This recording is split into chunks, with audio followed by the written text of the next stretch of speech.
first two-round strategy, and our corner infield preview.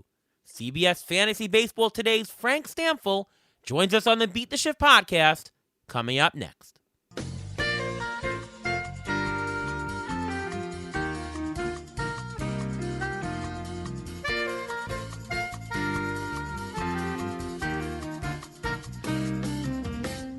And welcome to another episode of the Beat the Shift podcast. I am your host, Ariel Cohen, and with me as always is Ruven Guy. What's going on, Ruven?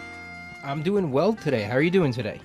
Pretty good. I've entered a Draft Champions NFBC contest, one of those slow drafts. We're in the beginning of the fourth round. It's been fun. I haven't actually done one of those in a while.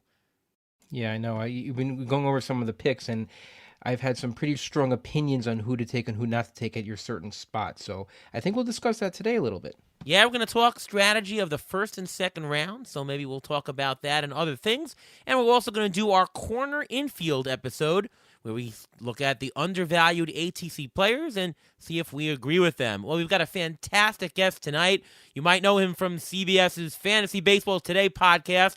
He's the host of the show. Welcome our good buddy, Frank Stampfl. How are you, Frank? I'm doing very well, guys. As you know, things are ramping up. Draft season is coming very quickly, or for some of us, it's already here. For you, Ariel, it sounds like it's already here. You're in an NFBC draft, as you mentioned. But yeah, things are starting to ramp up. We've got position previews coming up. Spring training is a couple of weeks away. So this is a very busy time of year. It's the best time of year because by the time we get to March, we got spring training games every day. We've got drafts going on, industry drafts, high-stakes leagues. So it's a great time. Happy to be here. Love the intro song. Like, I know I probably have to say, yeah, FBT has the best intro song, blah, blah, blah. Beat the Shift has an amazing intro song. I absolutely love it. Happy to be here, guys. Oh, thank you so much. I love it. I do love your Kokomo Friday intro song. That one's a good one. Yes, I do love it as well. Everyone loves it, so you can't really argue too much with Kokomo. But, man, when I hear that Beat the Shift, you know Ariel Cohen's coming in strong.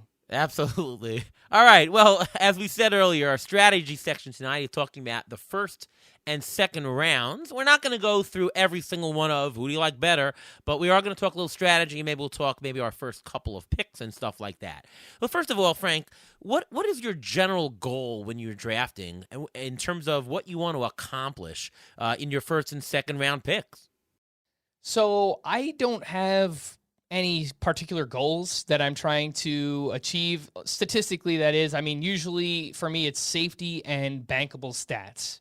You know, guys that have done it before, proven track record, trying to mitigate risk as much as possible. And I'm sure you guys know all about that.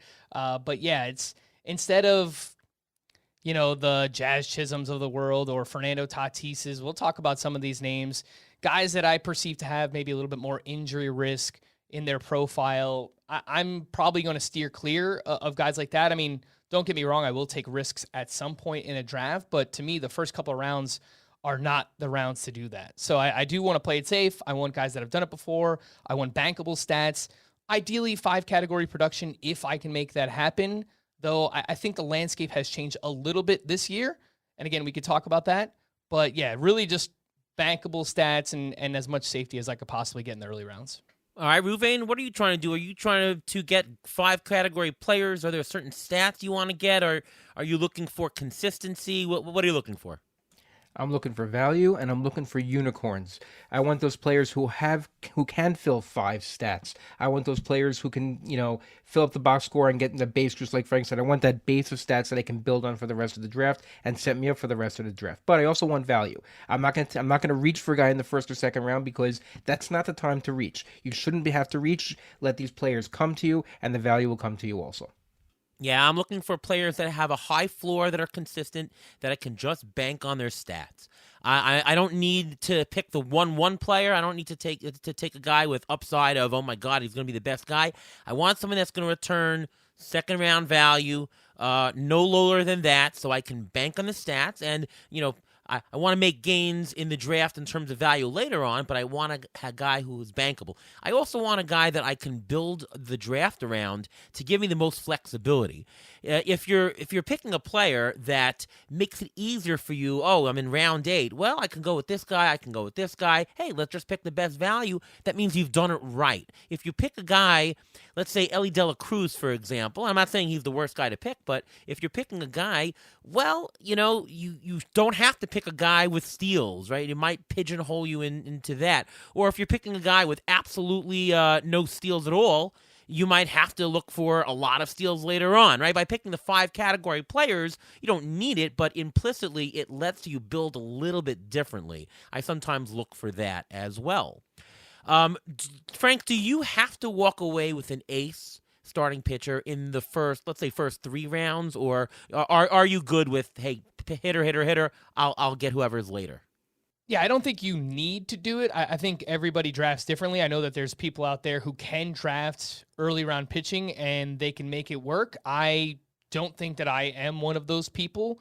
I also think that pitching is riskier than it's ever been. You see velocity higher than ever before, more pitcher IL stints, Tommy John surgeries are at an all-time high.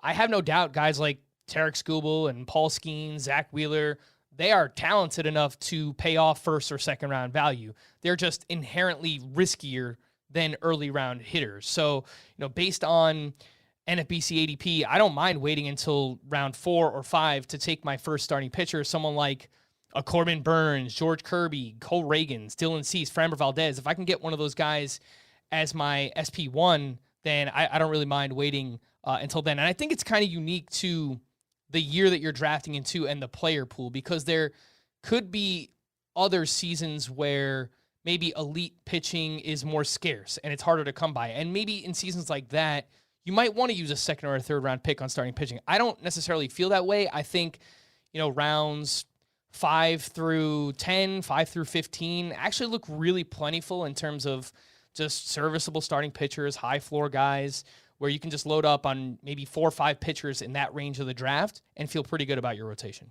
Yeah, I typically don't do that either, especially in regular leagues, but I'm playing in this DC right now where you do have to push up pitching a little bit because you don't want to end up with crap guys in your later rounds. You have to, because there's no waiver wire. You can't pick from the waiver. And I see the way this draft is going and people are pushing up pitching, so I ended up taking Zach Wheeler in the second round, which was good because all those names that you mentioned that you think that you can get in the 4th, 5th round, they were actually gone before the end of the 3rd. So Wheeler in the 2nd versus all those guys who are really 5th rounders in the 2nd. I think I got the better deal by doing Wheeler.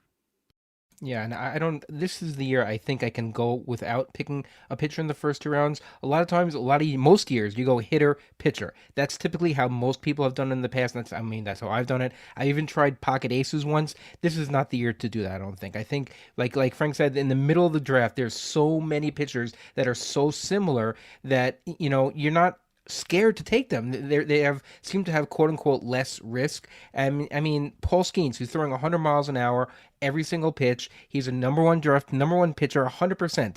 I believe in him, and I think he should be the number 1 pick. But do I want that, or who am I passing up to that? I don't want to pass up a possibility of getting a Mookie Betts or a Julio Rodriguez or someone who has a 5 categories. I understand pitching can be at a premium sometimes, but I don't think this is the year to do it. All right, before we go any further, it's time for the Injury Gurus Trivia of the Week. Well, the next topic we're going to go into is talking about which players who's being drafted in the first 2 rounds are being overvalued, or we think are being overvalued. So I have my own pick, and you'll probably figure out which first or second round pick is I'm leaning toward. But my trivia question is this: who were the last 2 catchers to finish with first, second round value, or close to second round value? Is William Contreras one? William Contreras was close, but not close enough. Salvador Perez the other year when he was like 40? Yeah. Sal Perez was the number 9 overall fantasy player in 2021, and he was ranked number 29 in 2011. Now, Frank, you mentioned Contreras. He ranked number 38. If you go even, I'm sorry, he ranked last year. He ranked number 27. But before him, the most recent catcher to have even close second round value was Gary Sanchez in 2017. He was the 38th overall player. So my pick for being the most overdrafted or overvalued player in the first two rounds is William Contreras. What are the chances of him doing what he did last year to bring you back the second round level of return? I don't think it's going to happen. It can happen. I'm not saying it can't happen, but Iro, just like you mentioned, you want flexibility. If you're getting a catcher with your second round, you are going to lose a little bit of that flexibility because of the fact you're picking a catcher in the second round. So I'm a little bit against picking catcher in the second round and even the third round. I was never a fan of going after JT Realmuto last couple of years in the third, fourth, fifth round. I had no interest in that because I think you can get a good value catcher later on. And there's also a bit of profile risk. If that catcher goes down, the replacements for those catchers are pretty bleak, right? It's a huge drop. It's not even just to replacement level. It's way down. These catchers at the bottom are worth nothing. So, yeah, there is a little profile risk in case of injury. What about you, Frank? Who's a player currently being drafted in the first two rounds that you think's overvalued?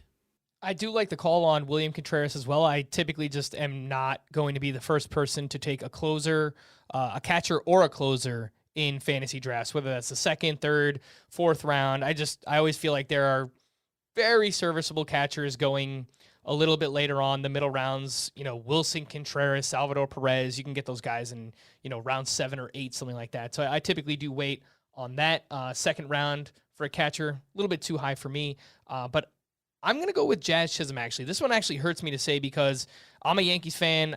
I love Jazz Chisholm. I have his Marlins jersey. I'm a fan of his game. I like the way he plays. He's got swag. He's got flair. He's got power. He's got speed.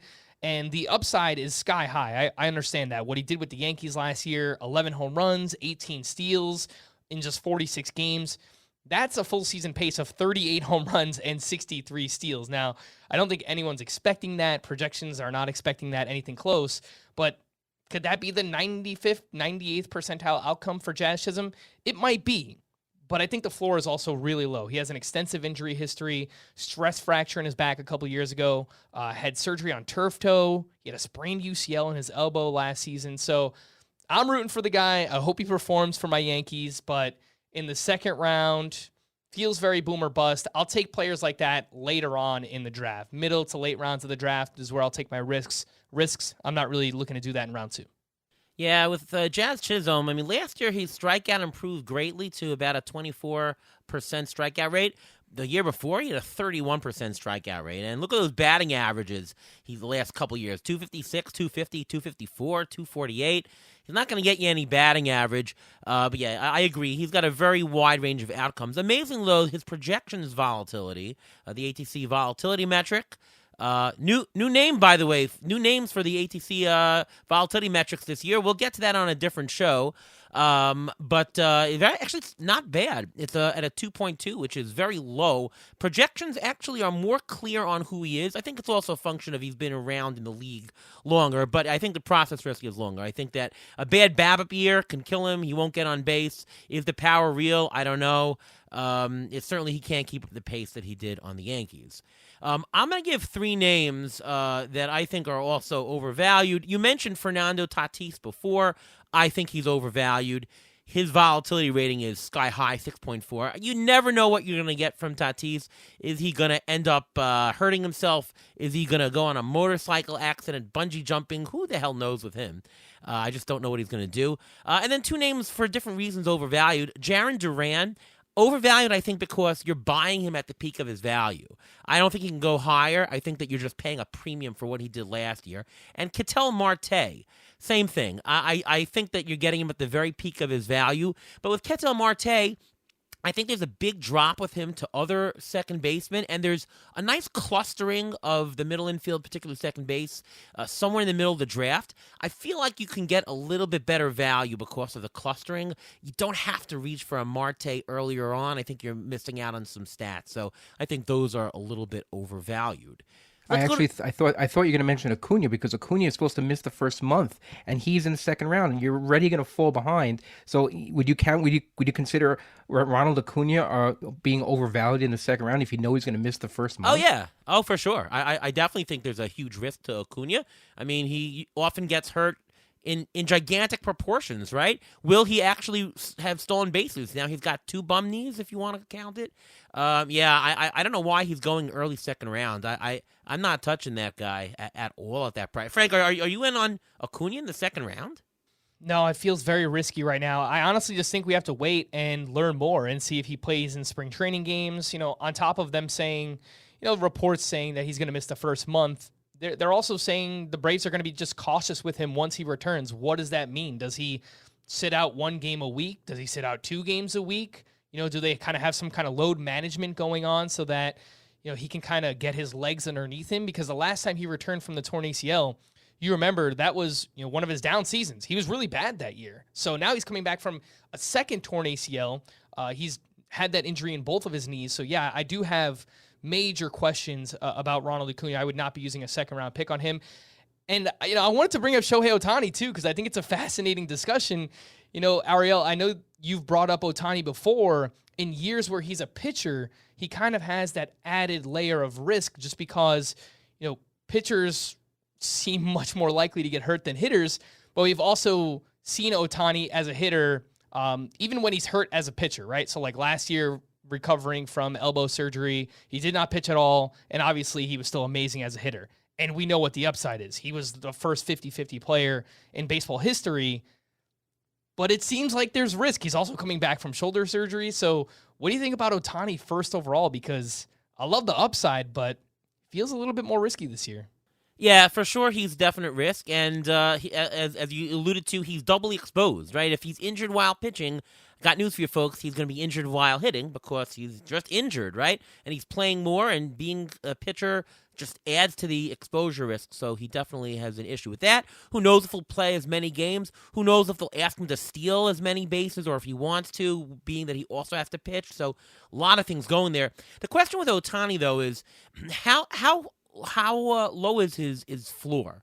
Yeah, how low is his floor? Like, sure, he may not have the 1-1 upside. Well, he has the 1-1 upside. He may not make that, but how much can he really drift? Like, is he gonna sink to below 30 homers? Is he gonna sink to below 20 steals? Right? I think that even if he ends up returning like late second round value, to identify him as a guy you can lock X amount of value has value.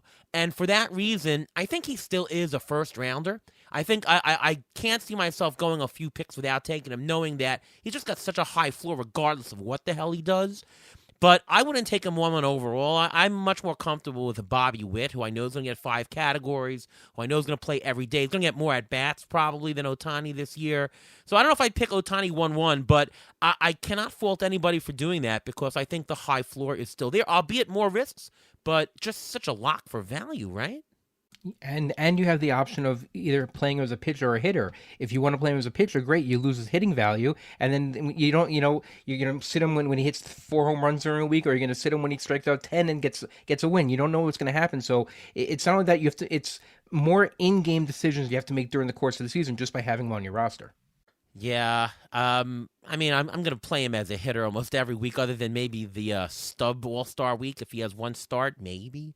I mean, for all intents and purposes, he's a hitter only. In daily leagues, though, if you have him in a daily league, he's definitely the 1-1 there because then you get his full pitching value and all the great hitting values. Right? If you're in a daily league, Frank, are you taking Ohtani 1-1? I think I am. Yeah, there's no question about it, especially if he's one player and you can get all of his stats. I have argued for years.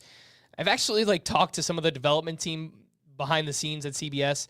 I have wanted to find a way to get all of Ohtani's stats, even in a weekly league. And I know it would break fantasy, right? I mean, the fact that you would have a hitter that can go 50-50 and, a top 10, top 20 starting pitcher on top of that. But that is what he has done to the game. He has broken baseball. I mean, to be able to get those stats for the Dodgers in just one player, I kind of want to reflect that in fantasy as well. So I kind of feel like Ohtani you should just be able to get all of his stats all the time. I understand that's not the way that it's, been developed into fantasy baseball software basically across the landscape. But yeah, I kind of feel like you should just get all of his stats. In a daily league, absolutely no doubt he is the 1-1 pick. I think you can do that if you have Ohtani. You can make a rule. You have to roster both the hitter and the pitcher, so it would take up an extra roster spot. So, for example, if you're playing in an auction league, the minimum Ohtani bid would have to be 2 because you'd have to pay for both the hitter and pitcher, and you can make a rule that you'll have to play him in both. Or you could play him in both, but he has to be on your roster in both hitter and pitcher. There are ways to do it. Obviously, none of the fantasy commissioner software is anywhere set that up, but I think it's kind of interesting. And if you are a league, you can probably impose that if you wanted. How much do you pay for that player, Ariel? In a 12-team auction, do you pay like $70 because you're getting 2 elite players? No, you would be paying but you'd be adding up. You'd be adding up most of his value in both because, again, there is more risk. Right. But, yeah, you're going to add up at least half his value as a pitcher. So if you think he's like a $15 to $20 pitcher, I mean, you're going to be paying $60 for Ohtani, no doubt, right? Right, at least. I think so, yeah. Yeah. And it's worth it. And it's worth it, too. Okay, let's go with a player who's being drafted in the first 2 rounds that is even undervalued. What about that, Frank? All right, Ariel, am I allowed to say Freddie Freeman, or should I leave him for Oh, you? no, you can go with Freddie Freeman. Because I feel like every year you want to talk about how Freeman is and I passed on undervalued. Freeman. I passed on Freeman in my DC. I picked Wheeler instead of Freeman. I'm not exactly regretting it because I got Matt Olson the next round. But, yeah, I'm thinking to myself, how can I not get Freddie Freeman, man?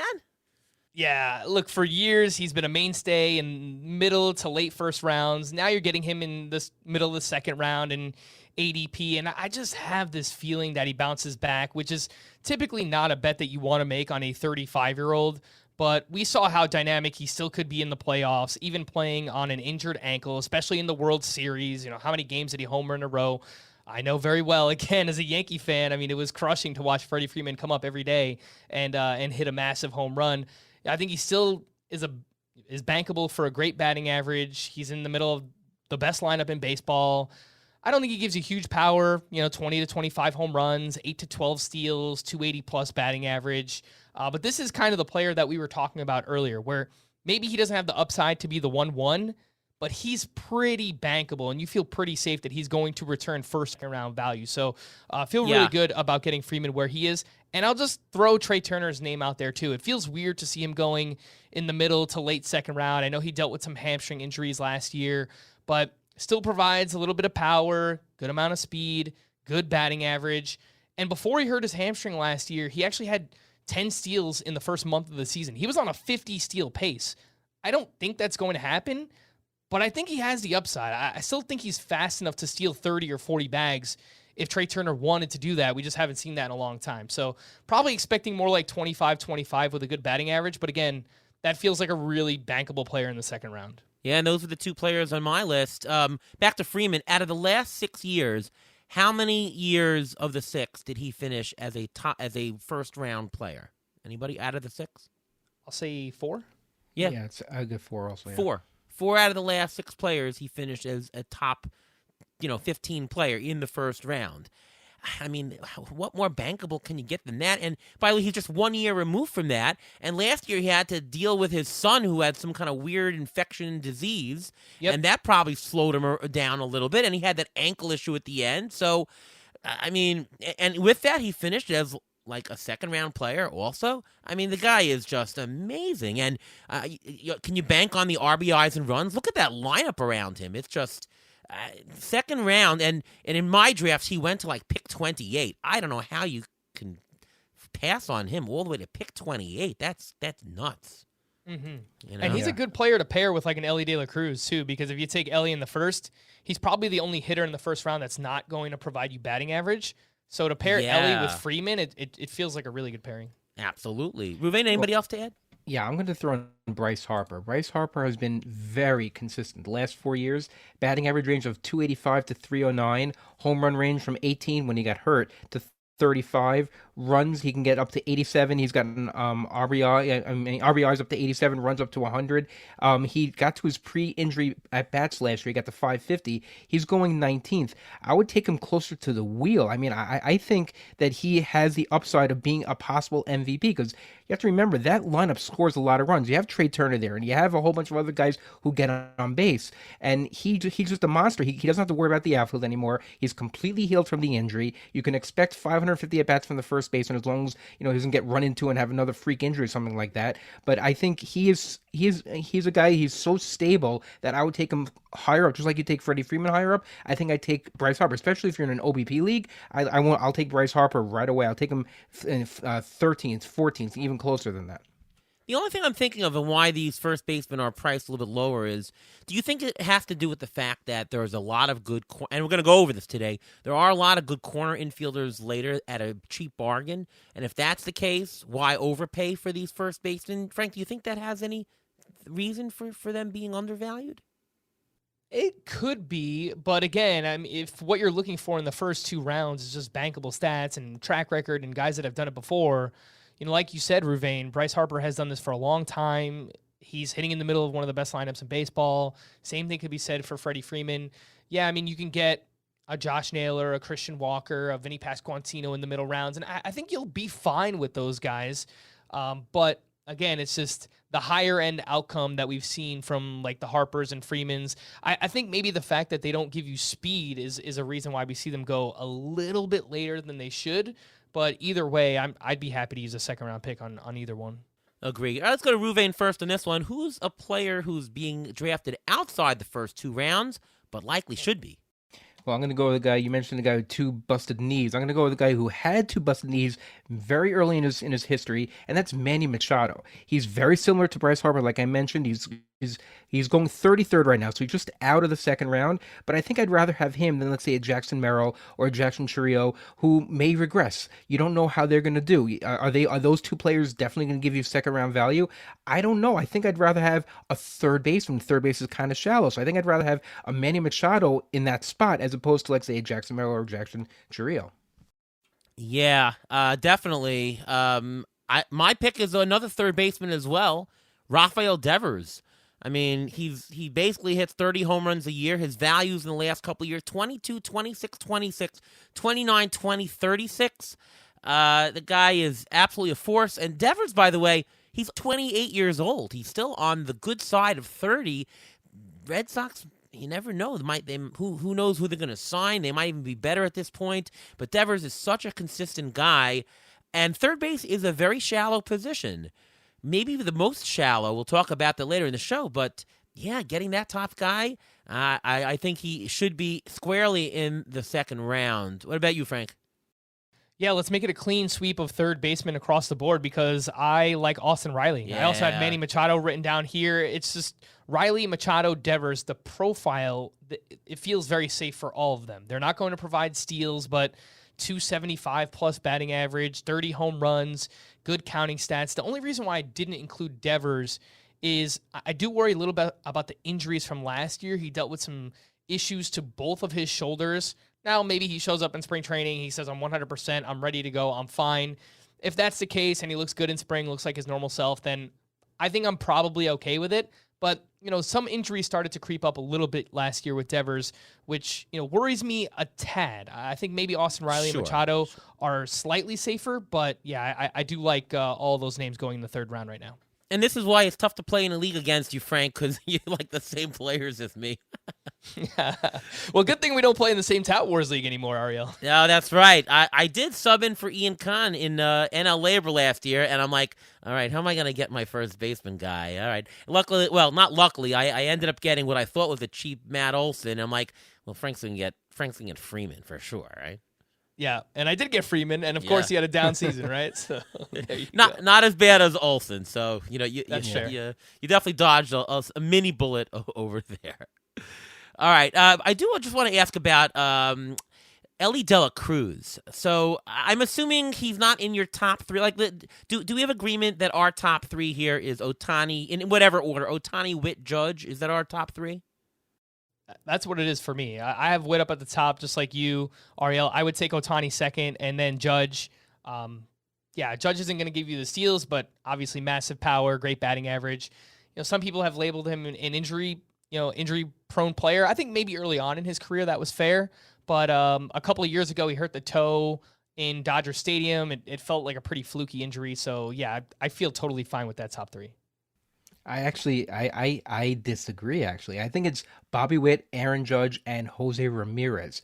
Now, Ooh. could Ohtani go 50-50 again? I guess. But remember, Jose Ramirez did he go 40-40 last year? Or pretty darn close to it? Yeah. I mean, and he's doing that every year. And he has been, I don't, knock on wood, he's been healthy. And, he's a third baseman also. That combination, how can you, if you're number three and let's say and Ohtani's there, do you want Ohtani or you want Ramirez? I know most people say Ohtani, and I understand that, but you mentioned his injuries, his shoulder coming off. He has question marks. I mean, we had the same question marks a couple of, last year with Ellie De La Cruz. Is he going to match his value where he's going right now? I don't think Ellie De La Cruz is, so I'd push Jose Ramirez up at least past Ellie De La Cruz. About Aaron Judge, I don't know if you guys saw the new Fangraph projections, the Oopsie projections. Did you guys see that? I haven't dug into them very deeply, but I saw that they did come out. Yeah, so that's Jared Rosenblum's projections. I know he does some of the pitching stuff has to do with Stuff Plus that Saris has built with him. I'm just seeing Aaron Judge's Oopsie projection now. It's and by the way, he took that down.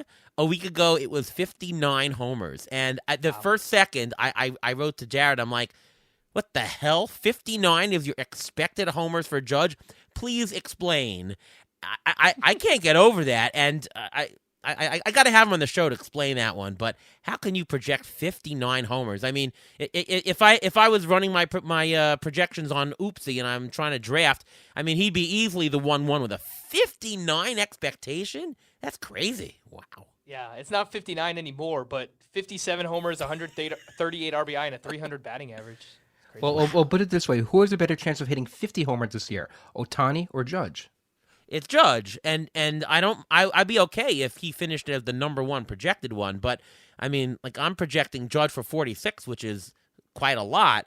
59, I mean that's wow. So we'll have to get Jared Roseman to explain that one and how his projections work, because that's a big one. So he certainly values Judge. But Ellie De La Cruz, what's the pros and cons of getting him as a top pick? Obviously, he can steal 70, 80 bases. He probably will steal 50 regardless, and he does have the power. I do worry about his batting average because that strikeout rate is insanely high.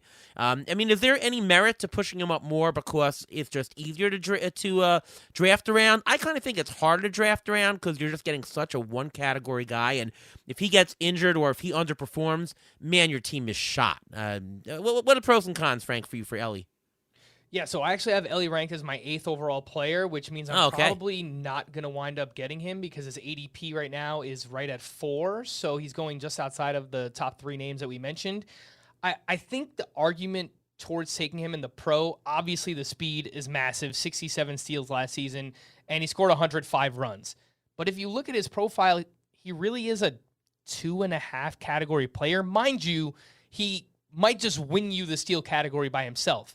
And he's also 23 years old. So there is a world where he just improves as a player, and maybe he improves the batting average, and maybe he gets up to 275 and hits 30 home runs with 50 or 60 steals, and he competes to be that number 1 overall player in fantasy. I think he has that upside. I think those are the pros to taking Ellie De La Cruz.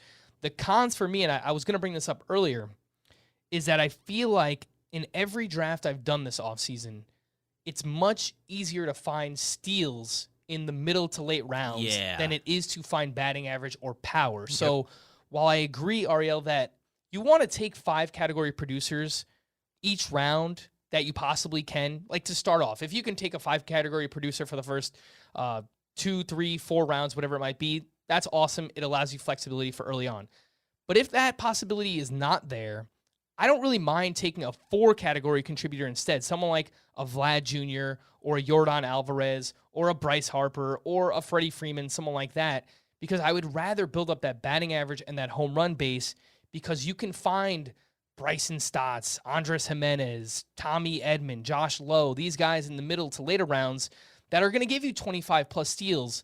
It's much harder to find 25 plus home run hitters at that point that aren't going to kill your batting average. Yeah, and that answers the question because they talked about uniqueness, starting out with somebody in the first 2 rounds that let you build easier. Well, you're saying that it's easy to find steals guys, harder to find homer guys. That's the reason not to take De La Cruz, because it makes it harder to it's more you're more flexible on who you can take, and because it's easier to find the steals guys, it's harder to find there. About 3 years ago, when stolen bases were at a premium, I think Ellie De La Cruz, the rationale would be to take him because it's so much harder to find steals. But now, because it's the reverse answer. So basically what I'm saying is that every year when you're thinking about who to take, the strategy and procedure is the same. You just have to evaluate the player pool and come up with a different answer. And that's why Trey Turner went first a couple of years ago because of those stolen bases. I mean, Ellie De La Cruz batted .259 last year. His BABIP was .360. If that BABIP goes down, I mean, he's had a high BABIP throughout his entire career, major league and minor league. But if that BABIP goes down even more, he's really only a 2-category player. And I don't want to bash him. He is a great player, and if excitement was a category, he'd be the number 2 overall pick behind Ohtani. But it's not. And you need to bank the categories and just ignore the name, look at the stats. Is he a first or second round player for you? Is he a top 5 pick for you? Just look at the stats and the risk that goes along with it. Yeah, and I know I said that I talk on a different episode about the ATC volatility metrics, but he's a great guy to talk about. The statistics I had last year, intra-SD, they were very, very cumbersome in how I word them. This year, the statistics are volatility, skew, and dimension. And dimension basically tells you what kind of player he is. And you said he's like a 2.5 category player. His dimension is 2.5. Whatever kind of category your player is, that's what ATC dimension is. Julio Rodriguez is a 4.8 dimension guy because he's almost a 5-category player, right? So that's dimension for you, and you can see that really quickly by looking at the ATC dimension statistic. But he does have upside, and my statistic called skew, if you have a positive skew, you've got positive upside. He's got a +1 and change skew. So even, we know he's got upside. He's got 1-1 upside. So you'll see the skew in there. And in terms of volatility, pretty neutral, 3.7. Projections are roughly, they're not exactly close, but they're not crazy as far as what he can do. We know his true talent. We know his upside, but we know that he is a 2.5-dimensional player. So it's a quick explanation of ATC volatility metrics for those of you who are new to them. All right. Corner infielders is our episode today. Before we go into specific players, Frank, do you have any general thoughts on how the corner infield player pool is constructed this year? Yeah, so we already touched on it, but I think first base is very strong. It has elite talent up top, useful options in the middle. I think very high floor, corner infield options later on. Some boring guys that are going to hit you 250, 20 home runs. They're going to play every day. So I think it's a pretty deep position throughout. And I really like to get one of my top 10 or 11 first basemen as my starter, if that's possible, if it fits in to the draft plan. Someone like a Vinny Pasquantino, Bellinger, Tristan Casas, Spencer Steer. That's where it ends. If I can get one of those top 11 or 12, I feel really good about that. I think third base has really strong options up top as well. I do think that it falls off much quicker than the first base position. There are players that have upside, Jordan Westberg, Junior Caminero, Mark Vientos, Royce Lewis, but they're not nearly as proven. And I don't think that third base has nearly as much depth later on in the draft either. So I think it's an okay position, especially if you get one of those guys in the first 3 rounds. But after that, it feels like it falls off much faster than the first base position, let's say. Yeah, that's exactly what I'm seeing. I am seeing a hot spot of corners somewhere in the $10 to $15 range. I think I count 11 third basemen that I have worth between $10 and $15, and then it really falls off quickly all the way down to 1. So you got the third baseman up top with Jose Ramirez in the first round, then you got Jazz, Devers, Machado, Riley. A little bit of a lull. You got those middle guys, and then it just falls off to nothing. So since there's some clustering, you got to get your third baseman in those clusters. You can't leave any one of those without him, or you actually have nothing. And first baseman, you're right, it's a lot stronger. There are good options underneath. It's a little bit more widely spread than third base. So you don't have to force first baseman you don't have to force him anywhere. You can take him where you get the value. Third baseman, you do have to a little bit force where is it going to be. You agree, Ruvain? I agree with everything you said, and I'd also say if you're going for a corner position, I think the place to look is first base, and if those first basemen have some third base eligibility also, that may help also. All right, now let's talk about the ATC undervalued players. Again, this is players that, according to ATC at the moment, when you compare the prices, which you can get in an auction calculator or do it yourself with SGP, Z-scores, wherever you do them. Fangraphs has a good auction calculator tool. And now that ATC projections are up, you can run it right there in the Fangraphs auction calculator, give you all the ATC values. And I pit them against the market values, the ADPs. NFBC has the best ADPs, so even though it's not exactly what your home league might be, it's just very robust data from people who pay money to play in these leagues. And you see which players are ATC is much higher on than the market, and we're not married to the ATC values. It just bubbles up to the top guys who we would consider, and that's why we go over on the show players who we think could be a value. We talk about them and see if we really believe them or not. So the first player who actually has been on the Beat the Shift podcast before himself, Vinny Pasquantino of the Royals. Had a fantastic debut in 2022, a little bit of an injury short in 23, and last year he did look kind of good. Frank, what are your thoughts on Vinny Pasquantino? Do you agree with ATC showing that it's a nice mid-round value? I do feel obligated to cheer for Vinny Pasquantino because he is a long-suffering Jet fan like myself, so I'll just get that out of the way. But non-football related analysis on Vinny P. I like the player. I like where the ADP is at. I don't think that he is a world beater. I don't think that there's massive upside by any means, but I like the skill set quite a bit. This is someone who makes a lot of contact. We're talking 12% strikeout rate for his career, so should hit for a solid batting average. And I like overall the ATC projection here, 270, 23 home runs, 86 RBI. I saw the Steamer projection come out, a couple months back, and they were a little bit more optimistic on the power, and I would be. Vinny Pasquantino hits the ball hard, but I just don't think that his swing is optimized for power, and especially in that ballpark playing in Kansas City. That is a tough park to hit for power. What I do like about his profile is that he's hitting in the middle of a lineup that's going to include Bobby Witt and Sal Perez. Vinny P had 97 RBI in 131 games last season. So I do think that is going to be a strong part of his game. I'm totally in on taking him as your first baseman around pick 100, 110, whatever the ADP is, and I do like the ATC projection on him quite a bit.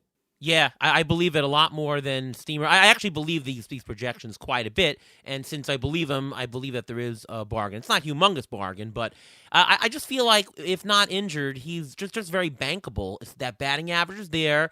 I mean, he's basically going to get the same number of homers as Freddie Freeman, if you think about it, right? It's a low 20s thing. Doesn't steal much, but it just doesn't go down. You're not going to get the huge upside, but for an 8th round player, you're getting 7th, 6th round value. Ruben? Yeah, I agree with everything you guys said so far. He only played 131 games. He had the 19 home runs. He had a shoulder injury in 2023, had a thumb fracture last year. He has not played a full season yet. But in the 3 seasons he's been up, his metrics are very, very consistent. And he's batting between Bobby Witt and Sal Perez, going right now around 110. How can you not get him at that value? Because the way the Royals lineup is set up, they got a speed at the top, they have speed at the bottom. If they can get on base some more, he'll have over 100 RBIs this year. He reminds me a little bit statistically of Eric Hosmer, with no steals, obviously. But Hosmer had, just a high batting average, consistent. And the big things for Hosmer were the run production. He always got enough RBIs and some runs. And I feel like Pasquantino batting in that same middle of the order, again, another Kansas City Royal, it reminds me a little bit of Hosmer. Do you get that feeling, Frank, a little bit? Yeah, I think that maybe he could provide a little bit more power because Hosmer just always put the ball on the ground so much. And again, hitting in that ballpark in Kansas City is just a tough place to hit for power. So, Hosmer was more of a 15-ish home run guy. I do think Vinny Pasquantino can sit in the low 20s, 20 to 23 home runs, something like that, with the good counting stats and a solid batting average. I don't think it'll be amazing, but it will actually help. I think the middle of the pack in a 15-team Roto League last year was 256, 258, something like that. If Vinny Pasquantino's hitting 270, he's helping your batting average, and I think he can do that. Yeah. Oh, he's definitely a plus. The only thing I have on him is the barrel rate looks pretty bad. It's 7% and trending downwards. I don't think there's homer upside. But, yeah, again, overall, it's a great profile. All right, for the how many years in a row this guy is on, Alec Boehm. I just don't understand what the market is seeing. I'll read you the values for Boehm the last 3 years. $18. By the way, all my values are 15-team, 5x5 mixed league, just to be consistent. $18, $19, $16. I have him projected at just 14, not even saying he's going to hit that, and he's going in the market for like $7. I don't know what people are seeing, but Alec Boehm, he's got 15 to 20, maybe upside homers. Going to have a solid batting average, throwing a couple of steals. He had 97 RBIs last year, 97 RBIs the year before on a great lineup in a great ballpark.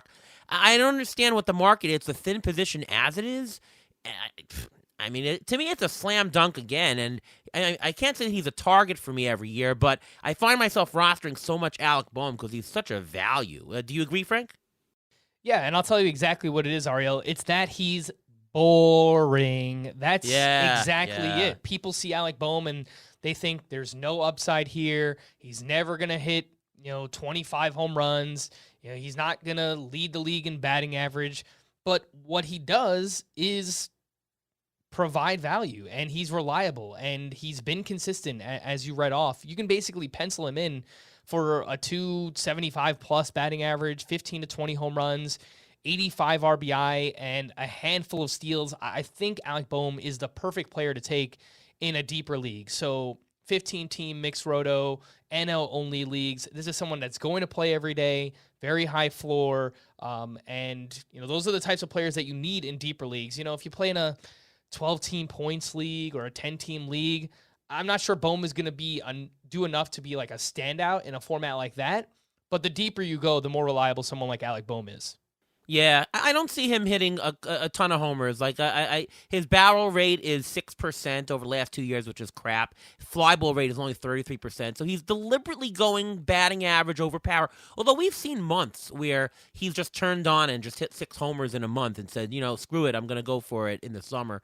Again, just as you said, not a little bit upside. He's boring, but just consistent. And the discount is huge. It's not like he's $1, $2, 1 round discount. It's like a 5 round discount or some crazy thing like that. So, Ruven, I'm assuming you agree with this? I agree. He's not boring. He's booming. That's what he's doing. He's a safe player.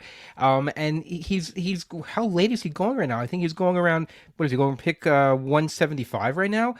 How could you not want that, especially with third base is so shallow? He plays almost every day. For leagues that only have 15 games eligibility, he's eligible at first base also because he played 15 games at first base last year. So he may have dual eligibility in some leagues. How can you not want him as your third baseman? If you see the drop from his area in third base down below, you can see there's a significant drop. So why would you not want to get that value there? All right, the next player is Yandy Diaz. He's been on our list before. I don't like him as much as Boehm because I'm less certain of what he's going to get. He's flashes of power. He's shown flashes of average and on base, but then he's been meh for periods of time. He has been injured here and there. Yandy Diaz, I don't know. Will he hit fly balls? Will he not? You never know what's going to go. What is Tampa Bay doing? Are they going to play him? Are they going to put him lead off? Are they going to bat him later? I just less consistency here, although he is, again, going at a discount. 14th round, he's going, which is an auction equivalent of about $5, $6, yet he's a $11, $12 player according to projections. Him I like less. I don't think he's the accumulator that Boehm is. So if I had to pick one, it's Boehm. But I think I'd be comfortable taking Diaz at the spot. I'm just not as in on him, and I think there's other first basemen that I like better. Yeah, I think maybe there's a little bit more upside for Yandy Diaz. Maybe the floor isn't as high, not as consistent as a Boehm. Yandy Diaz had that clear outlier 2023 season. He hit 330, 22 home runs. I don't think anyone is expecting that. But if you look at his last 3 years combined, it's a 302 batting average and an 836 OPS. So I don't think there's any doubting Yandy Diaz, when he plays, he is a really good hitter. I would expect something like 280 plus, 15-ish home runs, and maybe there's a little bit of untapped upside because of where the Rays are going to play their home games this upcoming season. So they're playing in Right, that's true. George M. Steinbrenner Field because of the damages that happened to Tropicana during the hurricanes this offseason, unfortunately. But they're going to be playing in George Steinbrenner Field, same dimensions as Yankee Stadium, and they're going to be playing there in the heat and humidity of Florida. So the ball might even fly better than even we're expecting. So maybe a little bit of untapped potential for some of the Rays hitters there. Yandy Diaz, where he's going as a corner infielder, solid batting average, a little bit of power. If he leads off, could score 80, 90 runs. I actually might be more likely to take someone like Yandy Diaz than I am an Alec Boehm, honestly. Oh, very interesting. And by the way, I think that you have a good point about the ballpark, in that I don't think projections, including my own, properly take account of the change in ballpark. There's some unknowns there, but I think for Tampa and for, I don't know what you call them, Oakland, Sacramento, the Athletics, whatever you want to call them now, I think there could be upside because of the things. We're going to have Derek Carty on in a week or so to talk about dimensions and what is going to be undervalued, but I think that's a great point that he might be undervalued for that. So, I guess, I'll have to reevaluate Diaz from what you say. And the ballpark, I think, plays a big role. Yeah. Well, the whole thing is the Rays are going to play him. I mean, when he only played 112 games at first base. He batted DH 30 times last year, so they want him in the lineup. And the Rays really don't have a designated hitter right now. My only concern with him is he's getting older. He's 30th, going through his age 33, 34 season, so he's getting a little bit up there in age. If you saw what his body looked like when he was younger, people like that tend not to age that great. So I'm a little bit concerned about that. But otherwise, how can you turn down that great batting average? Although I don't know if that's 100% what you want. Do you want a 15 home run hitter, a 300 batting average, 15 home run hitter at first base, or you want some more power at first base? That's the question. Next player is Luis Rengifo, who is also second base eligible, second base, third base eligible, so great eligibility. He's a small bargain somewhere in the about 11th round.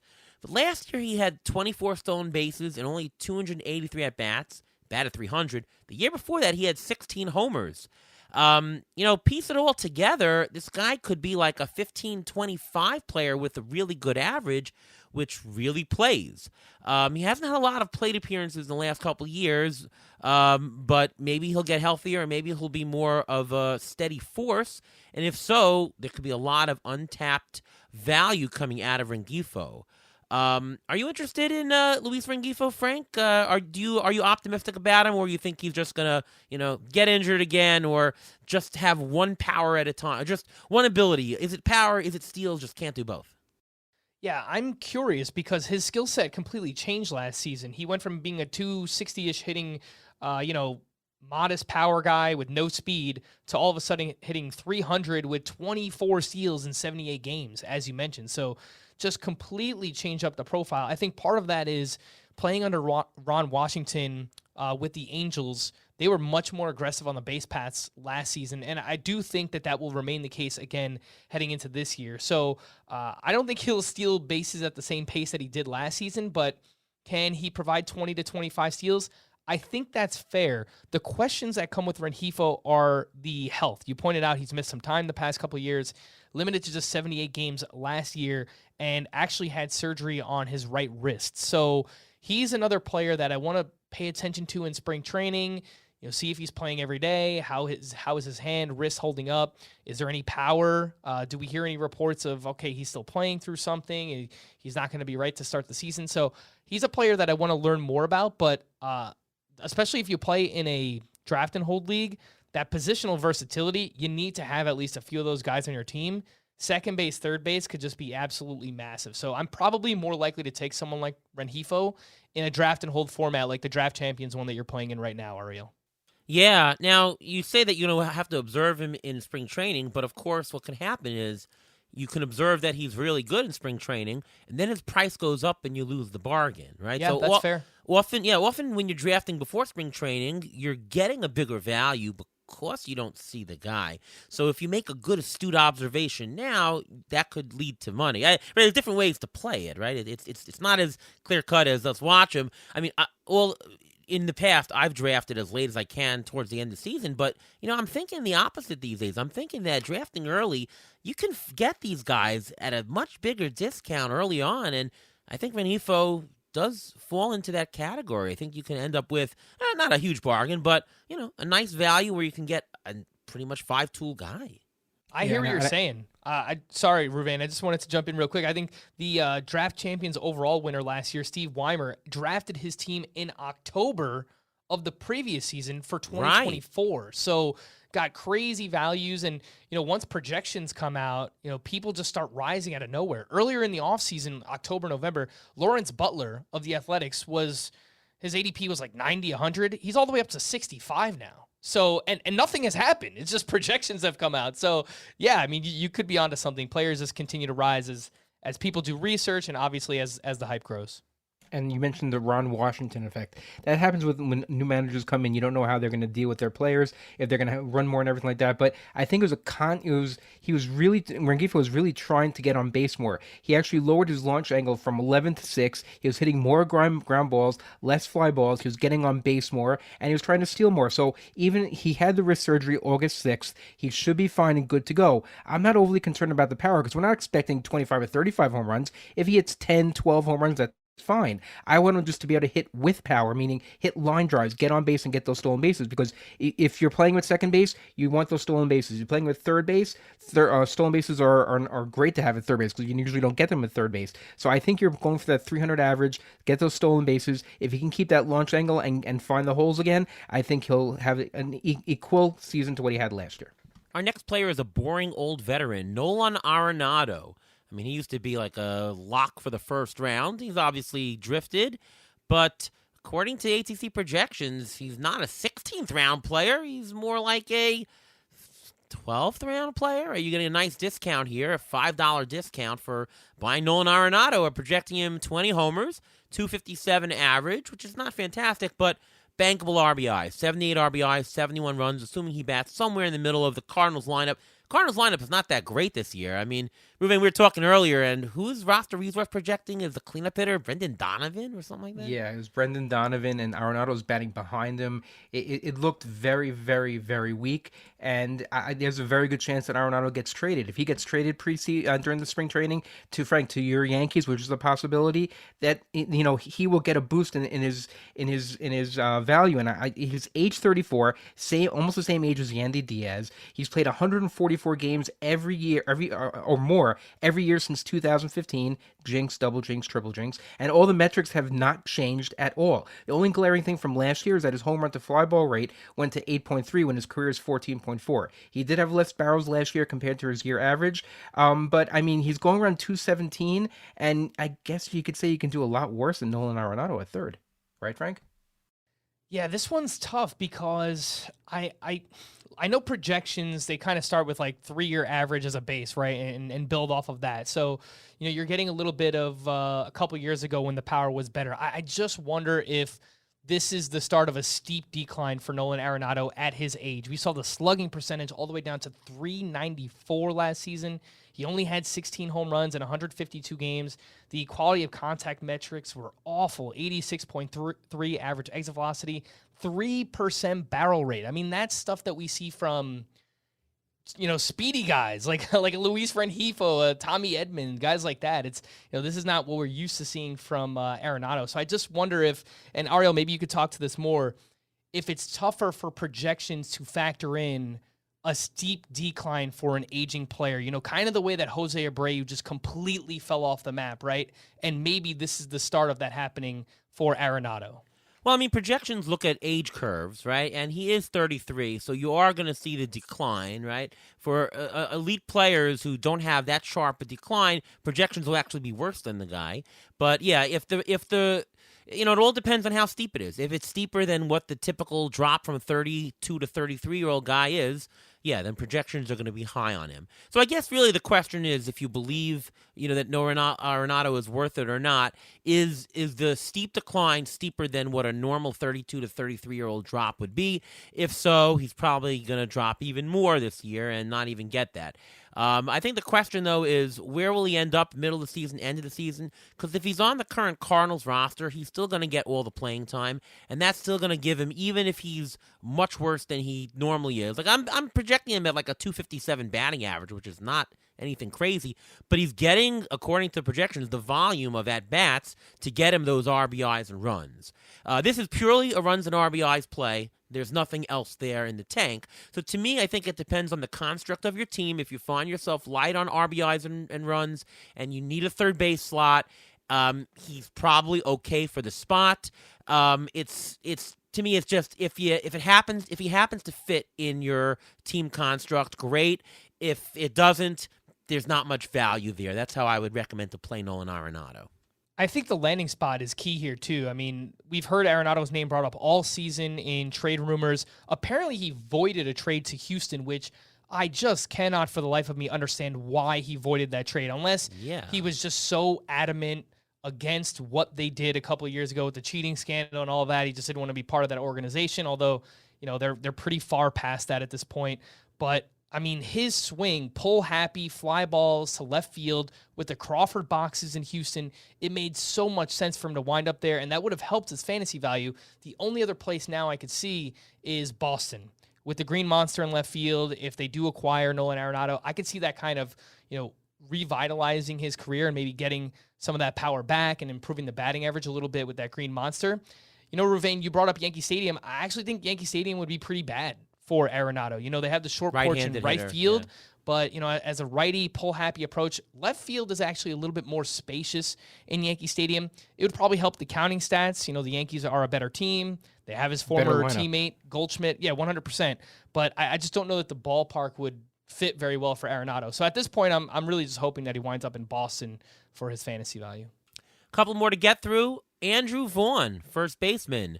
Last couple of years' values, $9, $10, $11. I have him worth $8, but he's going for $2. He's going in the mid-20th round. The guy hits, 20 homers a year, banks some RBIs. He's on a crappy team, but unlike Arenado, it's a guy who actually does have upside, right? He might have, I'm not going to say 30, but maybe he has 25 homer upside and can lock in 80, 90 RBIs. That would be way more than his 20th round value. So I think Andrew Vaughn, and by the way, his strikeout rate is pretty good. He's only about a 21% strikeout rate. So I don't think that batting average has got much more down to go. I think this could be a very interesting contributor. And to me, the biggest thing for him is he's almost free. I mean, a $2 value and that's $2 in a 15-team league. Caveat. I think for a 12-team league, Andrew Vaughn may not be, he might not even be reserve or just barely reserve. But for a 15-team league or deeper, I think Vaughn is a nice bargain. Do you agree, Frank? Yeah, I think for these last three names that we're going to talk about here, I feel very similarly about all three. In deeper leagues, these are players that, kind of like Alec Boehm, they're just boring. People want to gravitate towards higher upside players. They want to take their shots in the later rounds of drafts, but someone like Andrew Vaughn, you need a certain number of these guys to fill out your roster, whether it's corner infield, your utility spot, your fourth, your fifth outfielder. Once you play in these deeper leagues, you just need guys that are going to give you some level of stats. And Andrew Vaughn is going to do that. He's been pretty consistent the past couple of years. He's going to hit between 250 and 260. He's going to give you around 20 home runs. I think people also see the team that he's on, the White Sox, and they should be dreadful once again.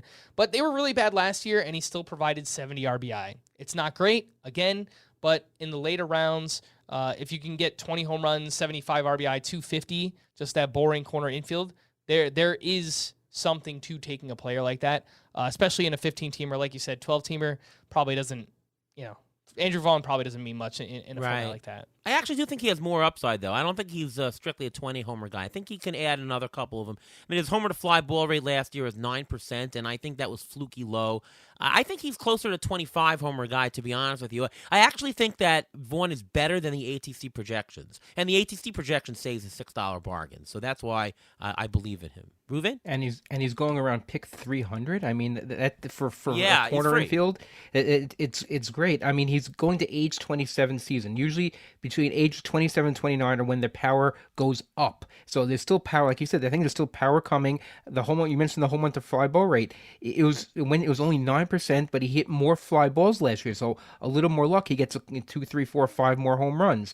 And he had the most barrels of his career last year. His launch angle went up. He hit more infield pop-ups, so he's trying to hit it out, which is a good thing also. All of his metrics have been stable since 2021, so there's really nothing, if you're concerned about the lineup, don't be, because all teams have to score runs at some point. So they will do what they have to. Are they going to pitch around Andrew Vaughn? Maybe they'll pitch around him a little bit, but you know what? Even the players who do get pitched around, pitchers still make mistakes, and he'll still hit the home runs, and where he's going, grab him. Ruben, go to you first on this one. Michael Busch of the Cubs. The Cubs cleared out room at first base for him pretty much. They traded away Cody Bellinger to the Yankees, which I think, Frank, you're happy about, right? Yes, 100%. Yeah. And they traded Matt Mervis, another guy who's been on the Beat the Shift podcast, by the way. They traded him to the Marlins. So they obviously are making room for Busch, who had a fantastic debut last year with 21 homers and 496 at-bats. Could have 30 home run power. Did the Cubs sign anybody this offseason? I feel like they've made trades. They got Presley the other day. I feel like they haven't signed anybody, but he looks like penciled in as the first baseman and in a good spot in the lineup. Do you like Michael Busch, Ruvain? Any thoughts about his upside, even as a 17th round dart right now? Yeah, I like it a lot. He's actually 5 months younger than Andrew Vaughn. And last year was only his first full major league season. So think about it. Andrew Vaughn's been in the majors for a couple of years, and this is Michael Busch's second. He had 21 home runs in 152 games. Right now, and I don't know if you can go by it, but Roster Resource is saying he's going to bat fourth now that Bellinger's gone. His walk rate went up. His K rate went down. In the minors, he always hit between 20 and 32 home runs each year. And he hits the ball hard. 40% of his hits last year were 95 miles an hour off the bat or higher. And just for reference, Mark Vientos had the same thing. He had 46%, was 95% or higher. I mean, you can't compare to Ohtani, who had 60%, but still, for a pick who's going around 248, who's hitting the ball that hard in Chicago with the wind blowing out, you have to think that those 21 home runs is only going to go up. Yeah. Frank, you agree? Yeah, I think there's actually a little bit of upside here with Michael Busch, and I'm much more likely to take him than Andrew Vaughn. I mean, the lineup context alone, the fact that the Cubs traded for Kyle Tucker, I think they could be a sneaky good lineup. They have Seiya Suzuki in that lineup. They also have Ian Happ up at the top. They have some established veterans, Dansby Swanson, maybe a little bit of upside with a rookie coming in like a Matt Shaw. So I like the Cubs lineup much better. I think maybe the batting average floor a little bit lower for a Michael Busch because the strikeout rate is nearly 29%. But he has a good eye at the plate. He walks, hits the ball decently hard, 11% barrel rate. Like to see that as well. So, yeah, I think maybe he could get closer to 25 home runs, to anywhere from like a 230 to 250 batting average, so a little bit lower there. But I think a little bit more upside for the power and the counting sets for Michael Busch in this Cubs lineup. Yeah, I think so. I will say this. In a 15-team mixed or a mono league, I'm more likely to take Andrew Vaughn because I think then it's going to be more of a regular player, even without the upside. In a 12-team league, I'm more likely to take Busch because then with your last dollar or reserve pick, there's more upside. So that gives you a little bit of clue about what I think about the players. And finally, our last player who's on the list every single year is Ryan McMahon. He has a 1.2 volatility rating, which is the second least volatile player according to projections. Number one, by the way, is Seiya Suzuki is the least volatile. Projections all agree. And look at his stats over the years. 20 homers, 4 steals. 23 homers, 5 steals. 20 homers, 7 steals. This guy is literally a low 20s guy, couple of steals. Batting average is meh. It's like around 240. But, he gets his share of RBIs and runs. I think the Rockies could have some surprises this year, possibly. McMahon maybe a little bit banged up or sick last year, actually. So that's why his power numbers sapped. Because he actually was on a good roll in the first half. But he's always been like around a $10, $12 player. I'm only projecting him to be a $6 player, yet he's only going for 2. Again, a 20th round guy, third base. Again, I wouldn't plan my strategy around him, but if I'm taking him as a corner infield with my last pick, I don't know. There's a sense of consistency. I think just like Andrew Vaughn, he's a guy that I would take, in a deeper type scenario, not in a shallow format. but he's pretty bankable with the results, right? Do you agree with that, Frank? Yeah, 100%. I mean, this is a perfect player for a deeper mixed league or NL only. You look at his last 4 years, you will be hard pressed to find someone more consistent than Ryan McMahon. He's been between 20 and 23 home runs, between a 240 and 254 batting average during that time. The Rockies lineup is not going to be good, but we understand the advantages of playing half his games in Coors Field. I think we know exactly what to expect for Ryan McMahon. It's boring. It's bankable. He's going to play every day. I think a perfect player for a deeper mixed league or NL only, something like that. Ruben? And he's turning 30. So he's still in his power range. You mentioned playing in Colorado. I looked at the schedule. They have 18 home games in August. If you don't draft him, he's a guy you may want to trade for mid-season just because he's playing all those games in Colorado with the elevation and the heat. He may hit more home runs. You never know. And he's played 151 games or more every year for the last 4 years. He's a model of consistency. He's, again, boring because he's consistent. There's nothing flashy about him, but he's there. He does his job every year, and I think every year or almost every year he's considered the all-star on the Rockies. I mean, I guess that's something for him, right? Yeah, good point about the Rockies playing more games in August. And I'll also point out if you're in a daily league or in a league that has midweek batting changes, you can also extract more value from him because you can sit him in the non-Colorado games and play him in the Colorado games. He's low enough value-wise that you don't have to play him every single time, so you can actually extract more value than he really is as a whole player playing every week. So just for guys who, if you are playing in a league that has more lineup changes than just weekly, he actually is probably worth even more than we're saying right now.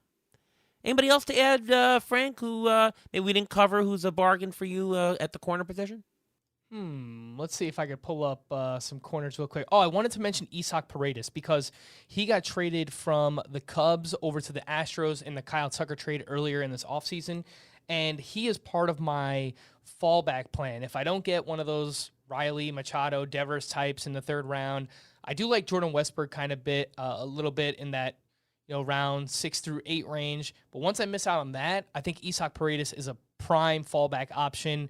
His swing is just made for Houston. He pulls the ball to left field. He pulls it in the air. He's got those Crawford boxes in left field. I think last year he had 18 or 19 home runs, and according to StatCast, he would have had 26 if he played all of his games in Houston. So just think it's a match made in heaven. He's going to bat in the top half of that lineup.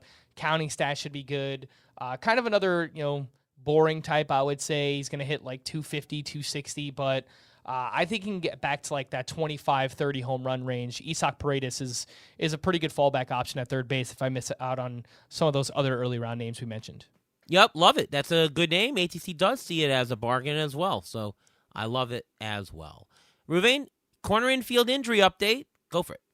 All right, well, we'll start with, we mentioned Freddie Freeman earlier on. He did have surgery at the beginning of December to remove some loose bodies from his right ankle. He's expected to participate in baseball activities during spring training, and opening day should not be affected. Maikel Garcia for the Royals, I mentioned the speed in the lower part of their lineup. He had some issues in his right elbow. An MRI revealed bone chips, and he had it surgically removed in December. The Royals called it a minor procedure, and he expects to be ready for spring training. Hopefully that's true. Josh Young of the Rangers, he says, fully recovered from the wrist surgery. He said he mentioned this about 2 weeks ago that he's a full go after his wrist surgery and doesn't anticipate any restrictions during spring training. He's a sneaky guy that if you may want to get some value from power, the question is I want to see that power a little bit during spring training because he spent all of last year dealing with that surgery after he had a fracture. We mentioned Luis Rengifo already, and when I mentioned Jace Young, he had surgery for his right wrist in October. He's been dealing with right wrist inflammation. He's expected to be ready for spring training. Right now, he is listed as possible the third baseman in the Tigers lineup. Who they're supposed to be better. So if you want to think of a deeper guy, Jace Young is a guy, and another guy we didn't mention is Matt Vierling. He's outfield eligible, third base eligible. Both those guys are going to fight out for third base for the Tigers. All right. Well, that brings us to the end of the show. Frank, thank you so much for coming on the show. This was absolutely fantastic. Great strategy, great players. I knew it would be a good show having you on, so thanks a lot. Why don't you just tell the audience where we can listen to you and what do you got going on this week?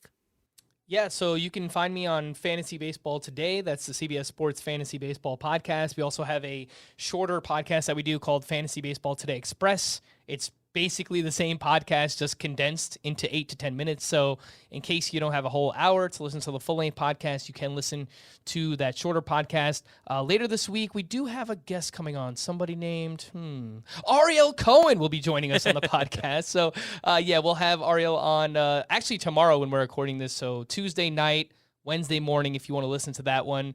We'll ask you about projections in general, ATC. We'll take a look at some players that are higher or lower versus ADP. So that'll be fun to do. We have sleepers, breakouts, and busts coming out later this week. And then starting next week in February, we go 5 times per week. Position previews, mailbag podcast coming up. So, yeah, it's a very, very busy time. Thank you guys for having me on. I did just want to ask one more thing before we wrap up. A corner infield episode. You guys didn't bring up Pete Alonso one time. How could you do this? I need to know from my Mets fans. It's because Scott Boras has him overvalued and the Mets have him undervalued. And we're with the Mets. That's why. That's the answer. Is Uncle Stevie going to pony up for Pete Alonso? What do you guys think? I think he'll pony up a little bit, but I think what's happening is that Boras is looking at the market and the teams are not giving him what he wants, and I think the Mets are still the highest bidder, which is why they're still in it. I think the Mets and him come to it. I heard a source that Pete rejected an offer from the Blue Jays because he really does want to come back to the Mets, and I think they'll come to an agreement. I still think the Mets are still likely to get him. So it'll be a little bit of Steve Pony opening up. It'll be a lot of Pete Alonso saying, I should have taken that offer last year for the 150-something million. And I wouldn't be surprised if it's only a 2-year contract with an opt-out after the first year. This way, maybe the Blue Jays and the Mets can swap first baseman. Yeah, look, as someone who has Pete Alonso in my only dynasty league, I am rooting for him to go back to the Mets. So let's make it happen. Frank, do you play any pickleball lately? I know we were playing like once a month or so last year when back in Queens.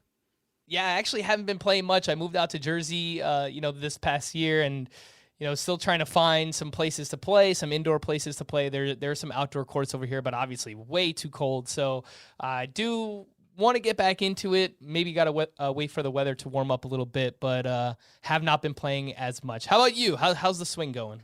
Oh, it's going good. I'm playing 3 times a week. I've been mashing it. I'm winning a lot of those Wednesday tournaments and doing well the other days. So having fun, and hey, it's almost softball season, so I got to finish strong in the pickleball year. Don't you feel bad for those 60-year-old ladies that you're beating? I mean, come on. That actually doesn't happen. Although it did happen once. I'm just joking. Yeah, so Ian Khan did a bit about me playing pickleball against 7-year-old women. And actually, the truth is, the very first time I played, I signed up for like a beginner lesson, and it was me and 3 7-year-old women. And I mean, I never played, but I crushed them. Admit it. You crushed them. I did. It wasn't much to it. So that was true, but I have not returned to that ever. Gloria says hi, though, by the way. All right. All right. Well, that's where we'll end. Thank you so much once again, Frank Stampfl, for coming on the show. I forgot to, Ruvain, just a quick update on what's going on with you. Yeah, you can follow me on Twitter, X at MLB Injury Guru, where I'm going to tweet out injury updates as they come, especially with spring training starting in a couple of weeks. You'll get a lot more of those. Plus, you'll get my injury article on Rotoballer starting the end of March, discussing all the fantasy-relevant injuries and next players up. All right, I'm Ariel Cohen at ATCNY on Fangraphs, Rotoballer, ATC Projections. Once again, thanks again, Frank, for being on the show. From all of us here at Beat the Shift, we'll see you next time.